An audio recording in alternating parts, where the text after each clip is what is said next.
वक्रतुंड महाकाय कोटि सूर्य समप्रभ निर्विघ्न कुरु मे देव सर्व कार्य सुसर्वदा। गणपति बप्पा मोरिया, मंगलमूर्ति मोरिया, महालक्ष्मी माता की जय हो। आज जो मैं पाठ आपके समक्ष प्रस्तुत कर रहा हूँ वह मन की बात राजेश वर्मा के साथ वो स्वर्णकार समाज प्रसार वाहिनी ऋग्वेद न्यूज चैनल के माध्यम से कर रहा हूँ। भाइयों, आज का पाठ मैं बापा गणेश व महालक्ष्मी माता के चरणों में समर्पित करता हूँ।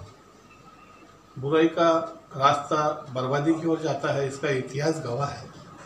कौरवों ने पांडवों को चौसर के लिए आमंत्रित किया था और पांडवों ने उनका चौसर खेलने का आमंत्रण स्वीकार किया था। वो राज्यसभा में चौसर खेलने के लिए गए और शकुनी की चालों में धीरे धीरे फंसते गए। पहले अपना रुपया पैसा सब हार गए, उसके बाद राजपाट हार गए। तो फिर पांडवों ने कहा हम सब कुछ हार चुके हैं, अब हम क्या खेलें। तो उन्हें कहा जाता है कि अभी तुम्हारे पास एक ऐसी चीज़ है, अगर वो तुम दांव पे लगाओ और जीत जाओ तो तुमने जितना राजपाट धन दौलत हारा है सब तुम्हें मिल जाएगा। तो कहा क्या? तो बोले तुम तुम्हारी धर्मपत्नी द्रौपदी को दांव पे लगा दो और दांव जीत जाओ और अपना हारा हुआ सब रुपया पैसा राजपाट दोबारा हासिल कर लो। तो पांडव शकुनी के चाल में फंस जाते हैं और अपनी पत्नी द्रौपदी को दांव पे लगा देते हैं और द्रौपदी को भी दांव में हार जाते हैं। उसका नतीजा यह निकलता है, महाभारत होती है और कौरवों का सर्वनाश होता है।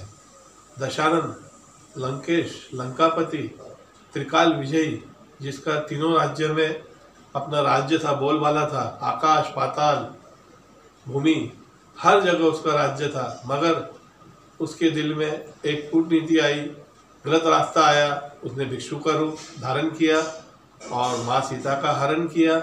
तो उसका नतीजा यह निकला कि प्रभु श्री रामचंद्र जी के हाथों पूरे रावण कुल का सर्वनाश हुआ और सभी रावण वंशक धराशायी हुए। कहने का मतलब यह है, बुराई का जो भी रास्ता है बर्बादी की तरफ जाता है। आजकल देखने में यह आता है, 2 का 4, 4 का 8 करने के चक्कर में अपना सर्वोच्च दांव पे लगा देते हैं और हार जाते हैं। बुराई का रास्ता हमेशा बर्बादी की तरफ जाता है। हमें बुराई के रास्ते पे नहीं जाना है। पैसा लाख बनाना है, 2 लाख बनाना है, 10 लाख बनाना है, तो वो पैसा बुराई के रास्ते से नहीं बनता। वो हमें सच्चाई के रास्ते पे चल के मेहनत करके परिश्रम करके बूंद बूंद से घड़ा भरता है। उस तरह रुपया पैसा धन दौलत जमा होती है और वही पैसा सच्चाई से परिपूर्ण हमारे घर में आता है और हमें सभी को सच्चे मार्ग दिखलाते हैं। मैं गणेश जी बाप्पा व महालक्ष्मी माता से प्रार्थना करूंगा कि अपने सभी भक्तों पर, बच्चों पर अपनी कृपा आशीर्वाद सदा सदा बनाए रखे और भारतवर्ष में कोई भी नागरिक किसी भी रोग से त्रस्त ना रहे और पूरे भारतवर्ष के सभी नागरिक निरोगी रहे, स्वस्थ रहे, मस्त रहे। क्योंकि हम स्वस्थ तो हमारा देश स्वस्थ है और हमें स्वस्थ रहना है तो बापा की चरणों में प्रार्थना करना है। बापा जो है हम सबके पिता है, महालक्ष्मी हमारी माता है।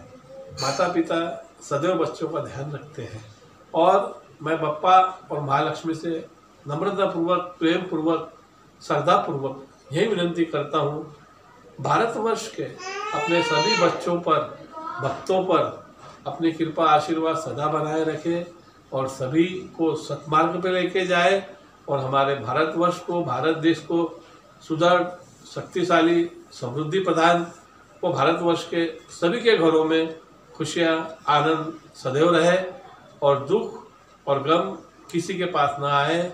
बापा अपनी कृपा आशीर्वाद हम पे सदा बनाए रखे और हमें सत्मार्ग पे ले जाए, हमें बुराई के रास्ते पे ना जाने दे।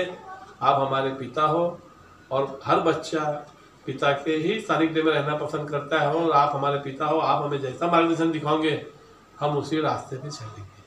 मैं पुनः एक बार भारतवर्ष के सभी गणेश भक्त व महालक्ष्मी भक्तों को गणपति महोत्सव महापर्व व महालक्ष्मी पूजन की केसरिया बधाई देता हूँ। गणपति बप्पा मोरया, मंगल मूर्ति मोरया, लक्ष्मी माता की जय हो। जय